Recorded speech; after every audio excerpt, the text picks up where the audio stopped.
Vamos a arrancar. Vamos a ver hoy varios temas. El primero es rugosidad compuesta. ¿A qué se refiere rugosidad compuesta? Resulta que en muchas situaciones nosotros podemos tener diferentes materiales con los cuales se construye el canal. Aquí, en el fondo, tenemos concreto, por ejemplo. Pero luego tenemos aquí esta otra sección, ¿verdad? Que vemos que ya tiene otro tipo de material. Entonces la pregunta es, bueno, ¿cuál es el N-Mani? Si en las tablas anteriores hayamos visto que el N-Mani da mucho abajo, ¿cierto? Resulta que uno puede tener diferentes valores de Mani. Es decir, yo puedo tener un N-Mani para este talud, un N-Mani para el fondo, un N-Mani para el otro talud. Por ejemplo, si yo tengo una sección de gavión, un gavión por este lado, pero puedo tener en el fondo concreto y acá puedo tener, por ejemplo, un diamante, que es esto que está aquí. Entonces, voy a tener una sección bastante regular en lo que al N-Mani se refiere. ¿Vale? De hecho, los programas que hoy en día tenemos nos permiten hacer incluir ese efecto. Es decir, yo puedo asociar un N-Mani a un valor, otro N-Mani por acá y otro N-Mani por acá. Eso es lo que se llama rugosidad compuesta. Eso es lo que se llama rugosidad compuesta. Entonces dice aquí, la rugosidad a lo largo del perímetro mojado puede ser diferente en diferentes partes del perímetro, pero la velocidad media aún puede calcularse a partir de una ecuación de flujo uniforme subdividir la sección. Lo que se busca es tener un coeficiente de rugosidad equivalente. Entonces, cuando nosotros vimos Mani, ¿cierto? Solamente tendríamos un igual 1 sobre N, AR a la 2 tercios, S a la 1 medio. Aquí hay un solo valor de Mani. ¿Qué es lo que vamos a hacer? Vamos a buscar un valor equivalente que considere esos tres efectos que están ahí. En este caso, ¿cierto? O 4, o 5, o 6, lo que haya igual. Entonces, ¿cómo se hace eso? ¿Cómo se hace eso? Para determinar la velocidad equivalente, dice que el área mojada se divide en N partes para cada una de las cuales se conocen los perímetros mojados P1, P2, Pn y los coeficientes de velocidad N1, N2, N. ¿Eso qué quiere decir? Yo puedo dividir esto así, básicamente. Entonces, esta área se la asocio a esto de acá. Esta área se la asocio a este N-Mani y esta área pues se la asociaría a esa rugosidad que tenemos ahí. ¿Vale? Entonces, ¿qué estamos haciendo? Estamos buscando un coeficiente de Mani equivalente. Y hay dos maneras muy prácticas de realizar esa equivalencia. La primera manera se llama sección compacta y la segunda manera se llama sección no compacta. ¿Qué es sección compacta? Sección compacta básicamente es que, por ejemplo, usted tiene su sección transversal y cuando hablamos de sección compacta es que todo el efecto va a ocurrir dentro del canal. Todo el efecto hidráulico, es decir, en vez del agua va a estar dentro del canal. ¿Listo? Cuando hablamos de sección no compacta, ¿qué sucede aquí? Que más o menos la velocidad media en todo esto tiene, digamos que cierto grado de equivalencia o cierta magnitud. Pero que es una sección no compacta. La sección no compacta es típica de las áreas de inundación. ¿Por qué? Porque imagínate que ustedes quieren hablar de este canal aquí así. Este es tu zona inundable. Y aquí tienes tu canal. Y este es tu zona inundable. Ahora imaginemos que se presenta el nivel del agua aquí. Y aquí están las viviendas, ¿verdad?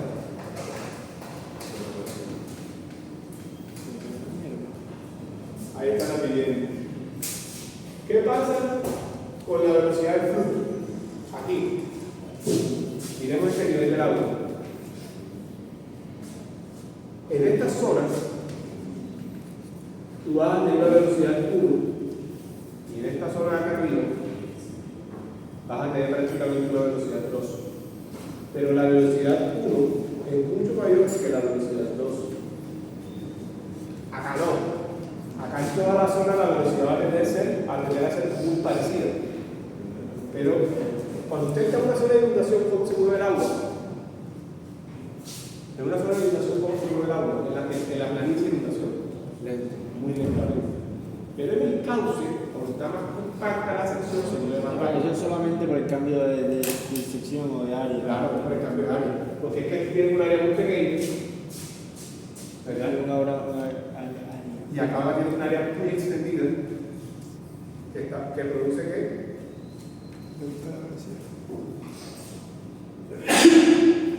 Que produce que tus velocidades sean muy bajas. Siempre que ustedes tengan una área de inundación, las velocidades ¿cómo van a ser? Bajitas, muy bajitas. Pero en el cauce, usted va a tener velocidades altas.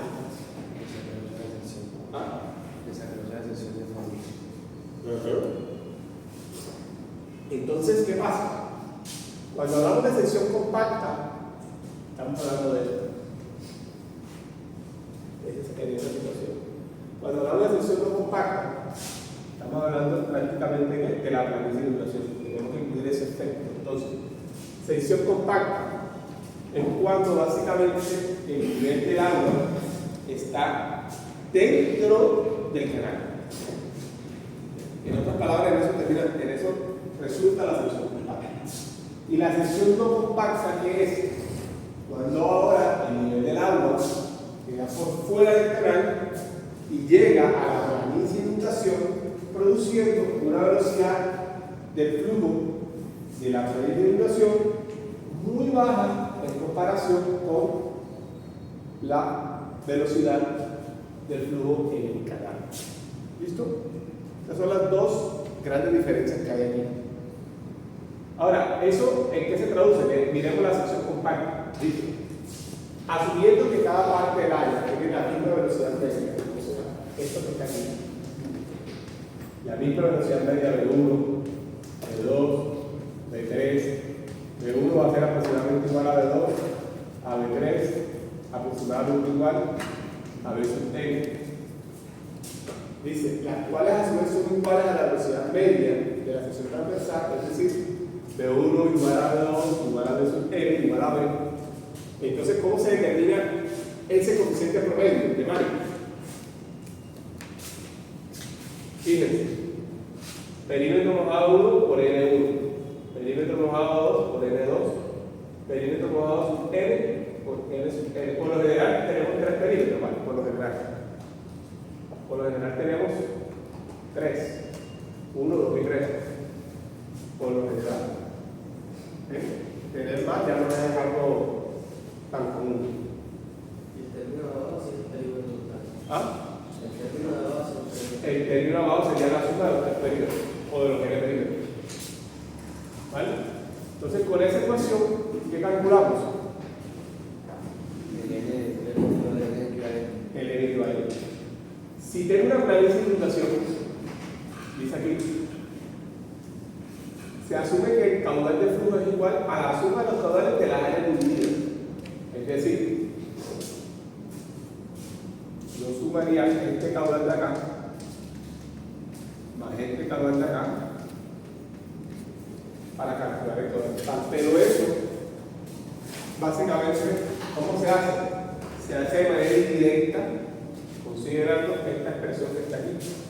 El n de Mani para la sección no compacta perímetro por radio a la 2 tercios sobre perímetro 1 por radio 1 a la 5 tercios, perímetro 2 por radio 2 a la 5 tercios sobre el N de Mario, y así sucesivamente. Entonces, la expresión de abajo la usamos para secciones como no compactas, y esas secciones no compactas cuando se presentan. Cuando tiene el agua sale La iluminación está pues fuera de causa. Cuando el polar de disminución, así es. ¿Vale? Así es.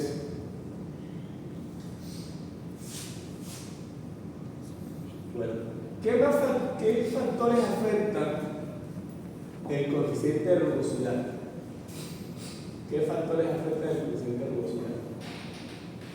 Por ejemplo, miremos esto aquí. Supongamos que nosotros tenemos un río. Tenemos un río, ¿verdad? Y el río de repente hace estas curvas, es decir, y aquí hay lo que se denomina en la mitad una barra de sedimentos. Una barra de sedimentos.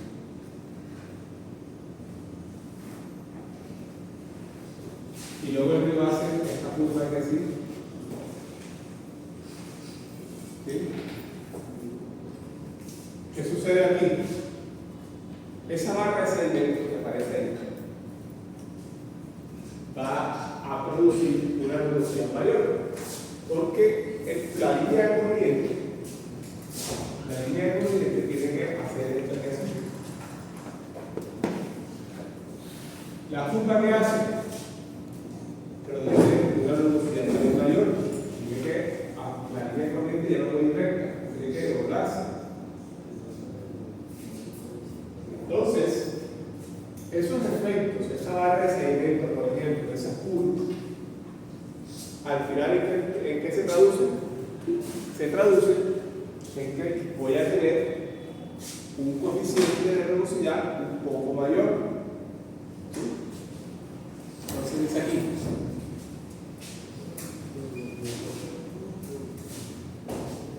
Dice,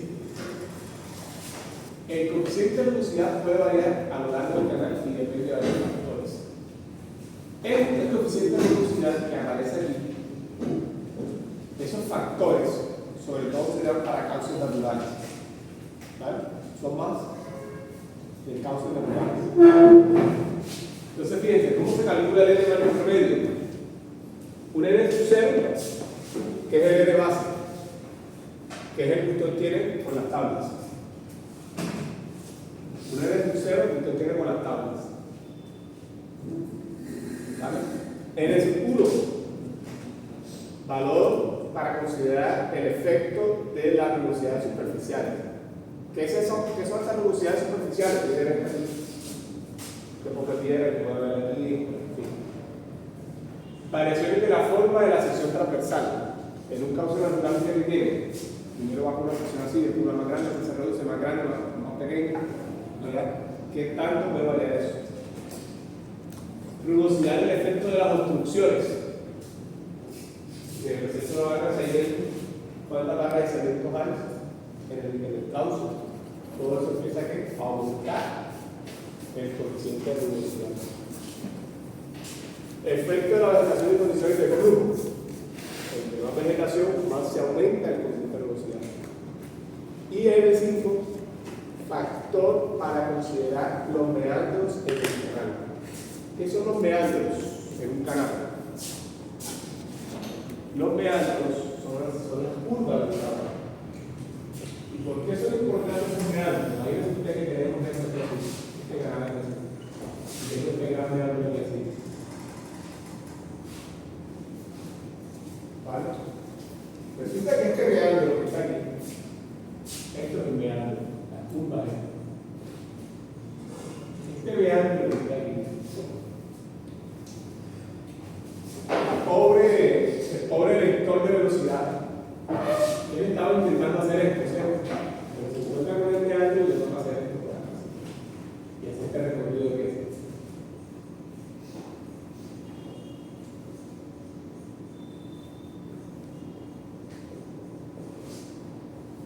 Entonces, entre más meandros hay en un canal,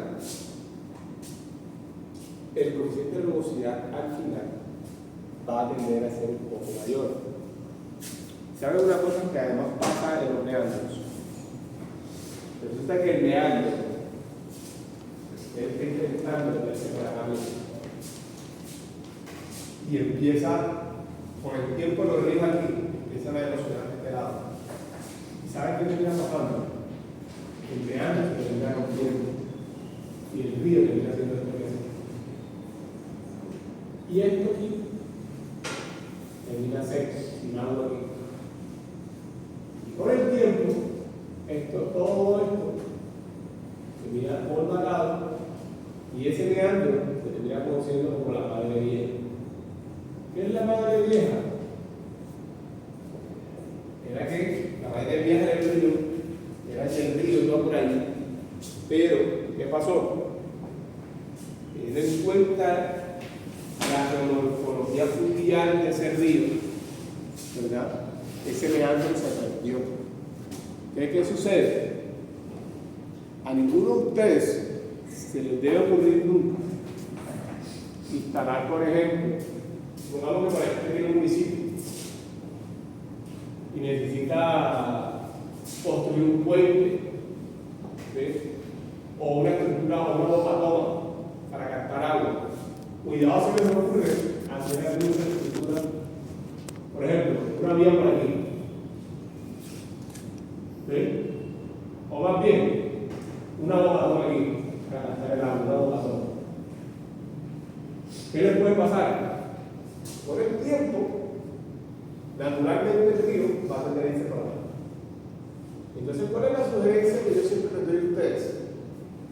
Cada vez que usted vaya a hacer una obra civil, ¿verdad?, sobre un río especialmente, trate de hacerla sobre los tramos rectos del río.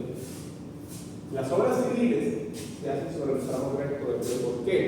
Porque los tramos rectos del río son tramos que geológicamente son muy estables. No te va a ocurrir este fenómeno de que la madre vieja se te va a ir por el tiempo. Cuando uno mira un río, por ejemplo, miren Google Earth, miren parte de la Magdalena, empiezan a pasar varias fotografías en el tiempo. Se van a dar cuenta que la madre vieja ha pasado por muchos lugares y ya hoy está por otro lado. Entonces, todas las obras que vayamos a hacer, ¿dónde las vamos a hacer? Sobre tramos rectos de los ríos. ¿Vale? Sobre tramos rectos de los ríos. Si yo voy a tirar un puente, yo no lo voy a tirar por aquí. Yo hago un puente por aquí. Si voy a hacer una obra de captación, la hago por aquí.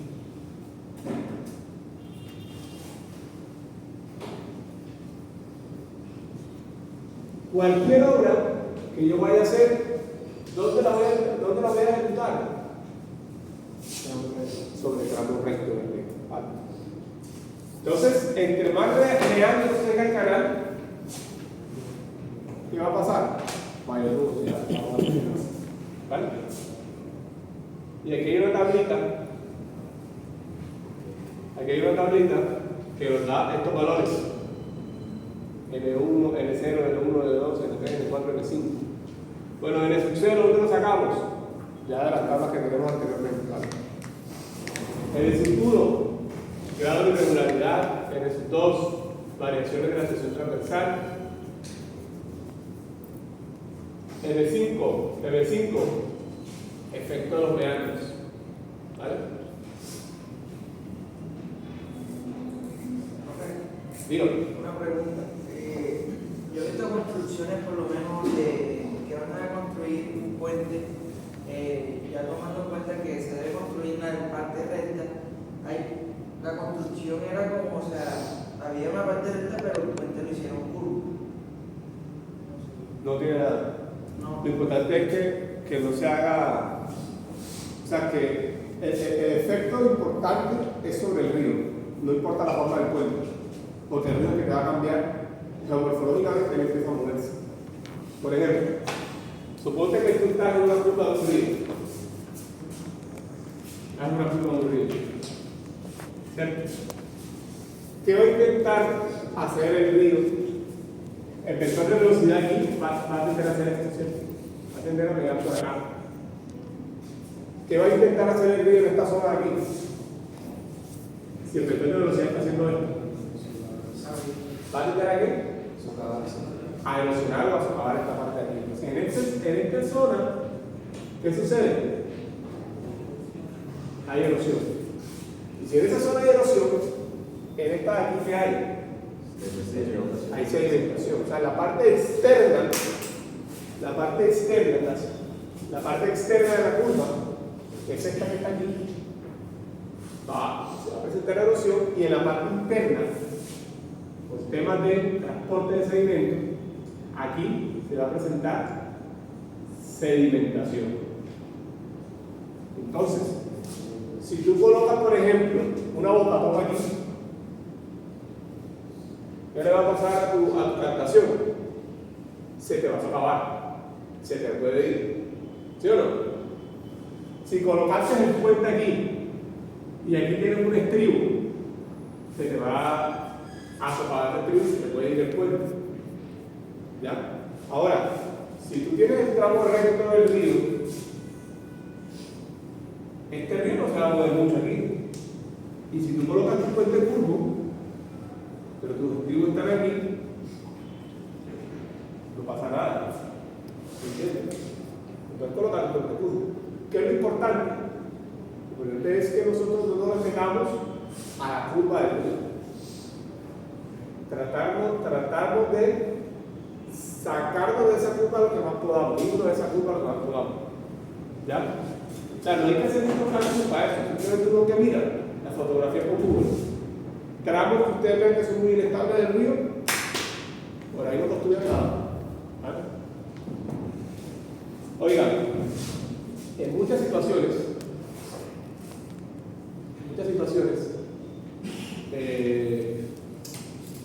nosotros queremos saber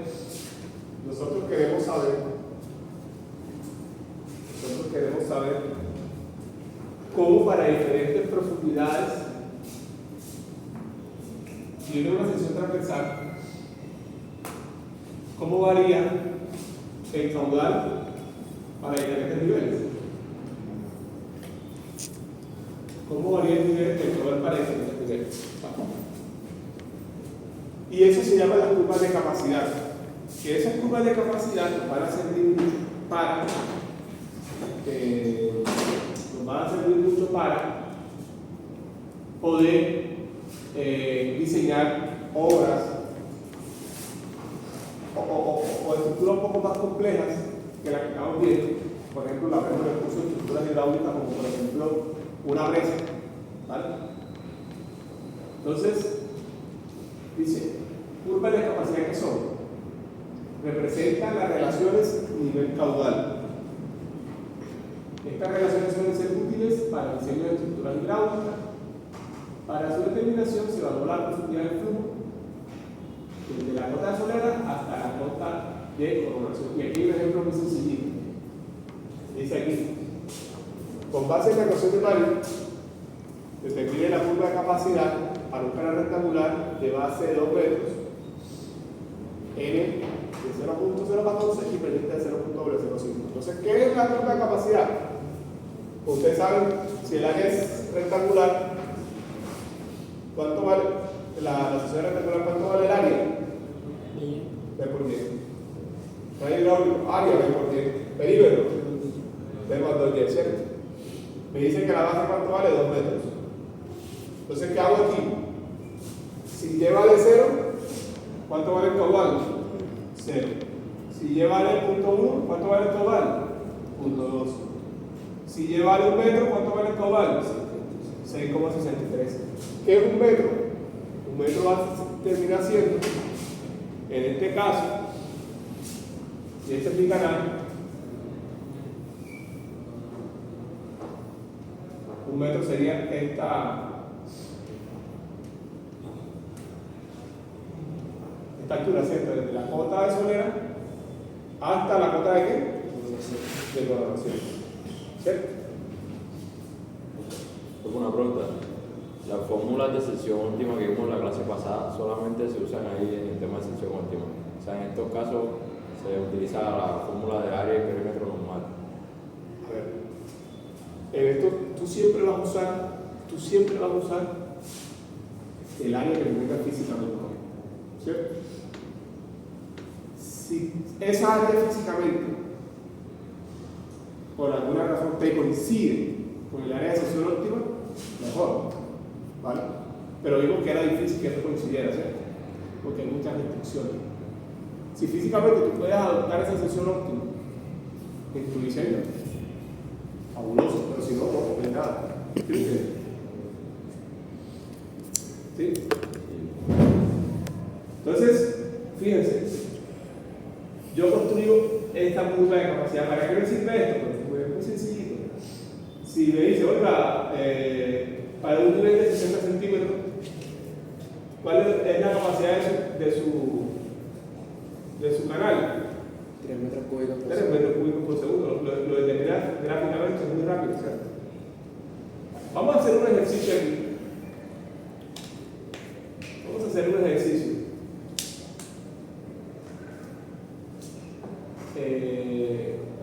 Considerando, vamos a determinar la curva de capacidad considerando diferentes velocidades. ¿Listo? Diferentes velocidades. Lo primero, ¿qué tipo de fórmula utilizarías?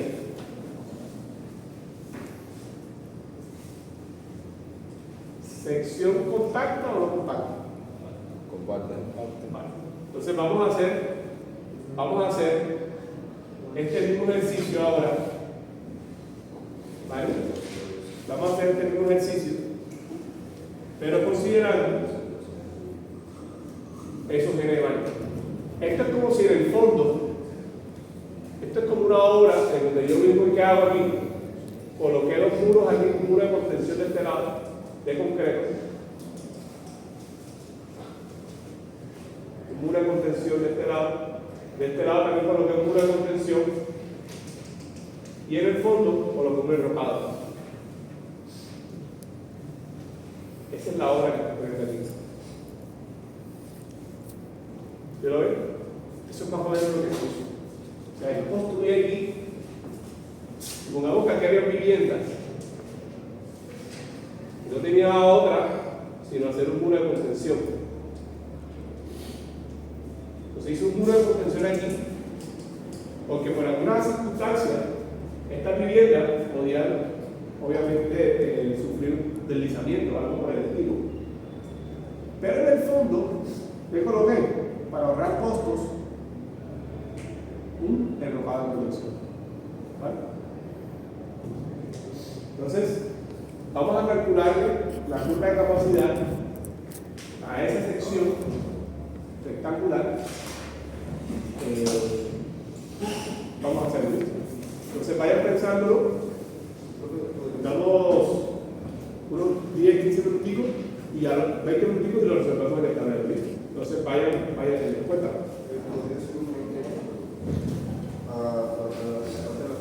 Aquí. Es cuando tú tienes una sección transversal de este estilo, ¿vale?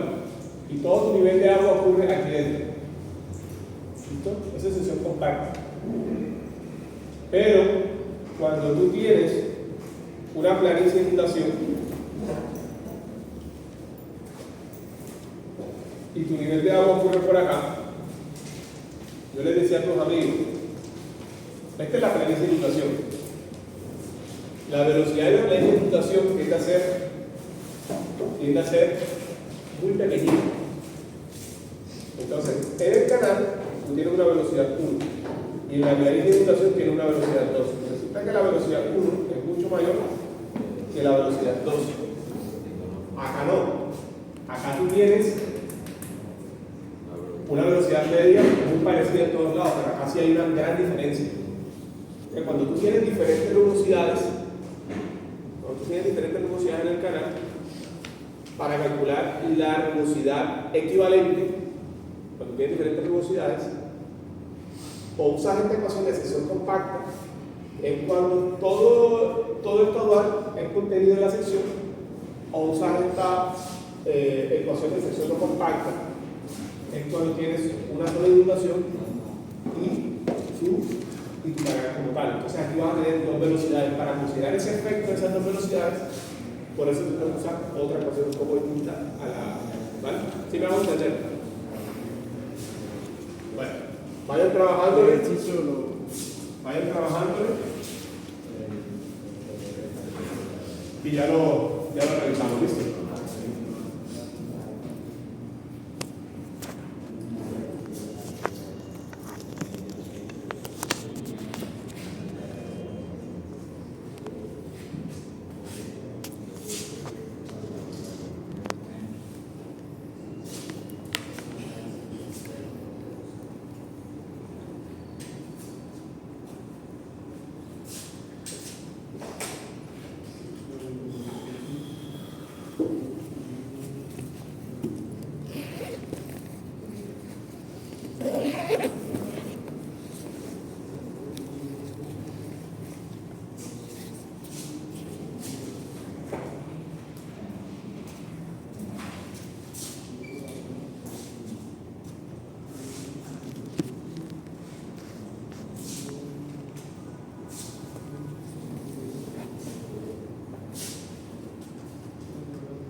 Ok. Sucede aquí, pero primero explico, tengo un canal, tengo B y Y, primero tratamos con incógnitas, si quieren, si no sé, ya saben cómo es la palabra. El área es B por Y, el perímetro es la base cuando ves la altura, y el radio hidráulico es este. Aquí están con los valores. La fórmula, Coloca aquí A el n de Manis, la fórmula es esta, 1 sobre n, por lo tanto tenemos que n era esta fracción, que llega a sumatorio. Como yo tengo 1 sobre n, lo que hago es escribirla al revés. Entonces la sumatoria está acá arriba y aquí la sumatoria está abajo. Y lo que te quedó arriba fue b más 2y, que es el perímetro. Todo esto está elevado a 2 tercios. La sumatoria de n tenemos que tener en cuenta que n inicia en algo de n grande encofrado, enroscado. Está multiplicado por la base, no más. Y a medida que crece, el n en concreto afecta nomás a la altura. Y como hay concreto a un lado, pues ponen dos veces la n en concreto. Esto sería el n de Manin, el n equivalente, el área, el radio hidráulico y la pendiente. Eso queda prácticamente igual. Después de eso, me doy cuenta que, bueno, que el perímetro de arriba da 2 tercios, se cancela con este perímetro da 2 tercios. Y bueno, simplemente juntamos una ecuación. Este queda el n de Manin sin este perímetro que se canceló.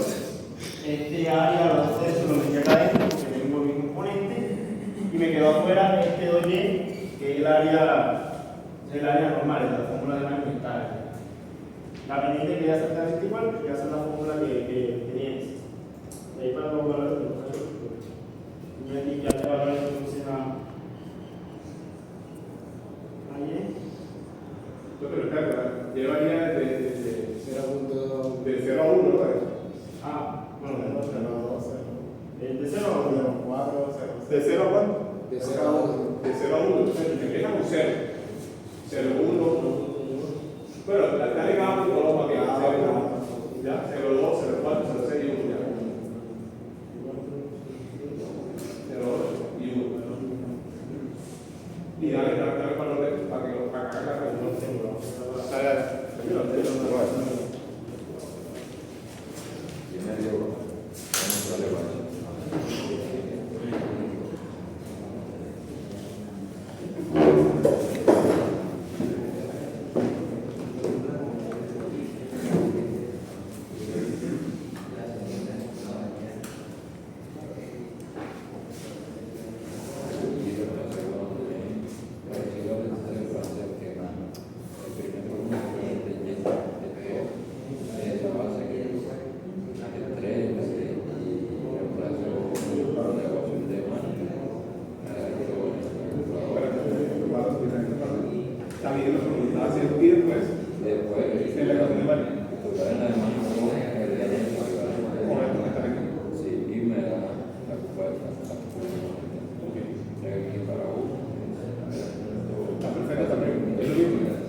Para un metro te dio 3.45 también a ti. Sí, te dio los dos, mira, 3.47. Perfecto.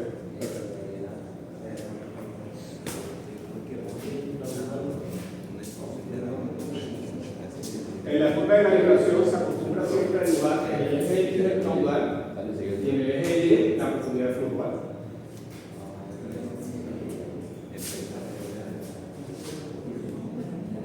¿Por qué?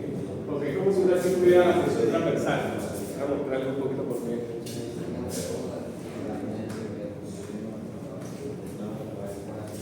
Es como si una tuviera la sección transversal.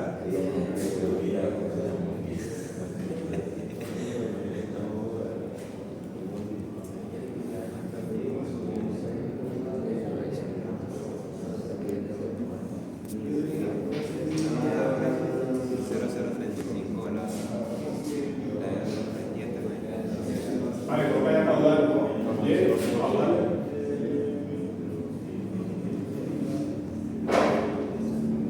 Miren, siempre, perfecto, ¿no? Perfecto. Siempre, ¿por qué en el y colocamos la profundidad? Porque es el equivalente como si aquí tuviera el canal de 2 metros de base, ¿verdad? Y la altura va a ser variable, que va a ser y. Entonces yo para diferentes alturas voy a saber para qué caudal. Para una altura de 50 centímetros, sé cuánto va a ser el caudal. ¿Vale? Por eso colocamos Y, la profundidad de Y en el eje Y. ¿Sí lo ven?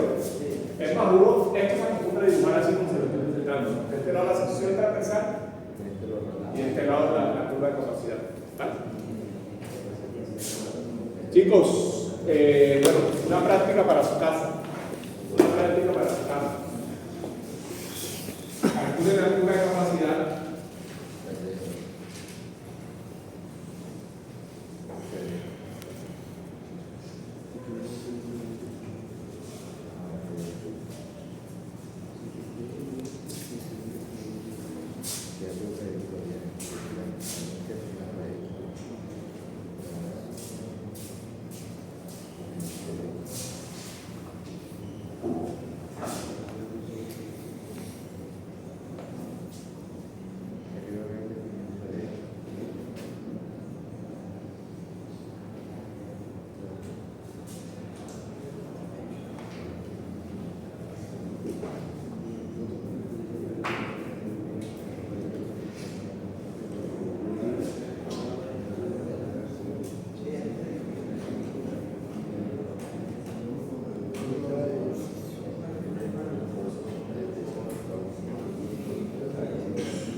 Entonces, ¿qué ejercicio le voy a colocar? Calcule la altura de capacidad de esta sección, en donde en el fondo tiene un concreto, ¿verdad? Y en los taludes van a tener un diamante. ¿Qué es un diamante? Muchas veces, en muchas situaciones, nosotros necesitamos de alguna manera ahorrar un poco de costos. Y en los taludes,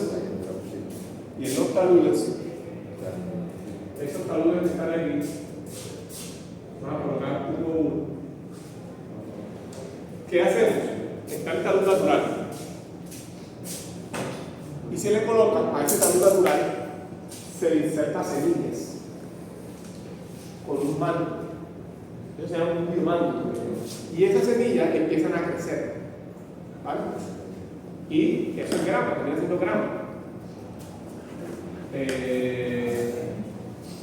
¿Verdad? Unas pequeñas plantitas que hay aquí.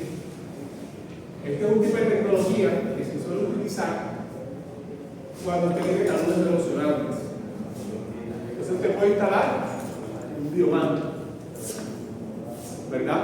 Esos biomantos cuando se instalan, al principio usted empieza a instalar las semillas, las coloca. No hay nada. Al cabo de un mes, ya usted ve todo eso bien llenito de montecito ahí. ¿Y qué sucede con eso? Acuérdense que las raíces, ¿verdad?, consolidan el suelo, con lo cual disminuye la erosión que puede haber ahí. Si ustedes la popa la tuvieran toda descubierta, una gotica de agua lluvia pegaría sobre la popa, erosionaría, ¿verdad? Erosionaría mucho más de lo que estamos hablando actualmente. ¿Ya? Entonces, en muchas situaciones, este tipo de tecnología nos ayuda a reducir, no a parar, pero sí a reducir la erosión que se pueda presentar. Les dejo este ejercicio para que lo hagan en su casa. Preguntas del tema. Preguntas.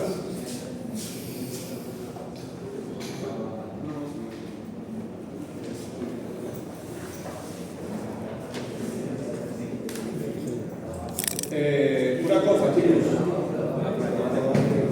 Una cosa. El próximo martes, vamos a arrancar la clase un poco más tarde, ¿vale? Porque tengo que hacer una visita con la universidad. Entonces vamos a arrancar la clase a las 7:45 de la mañana. Puntual todos allí, 7:45. O sea, a las 7:45 que eso es exactico, ¿vale? Entonces vamos a dar solamente una hora de clase prácticamente el próximo martes. Y vamos a empezar el nuevo tema que se llama energía específica. Entonces, ya saben que el próximo martes todo el mundo aquí a las 7:45, ¿vale? ¿Vale?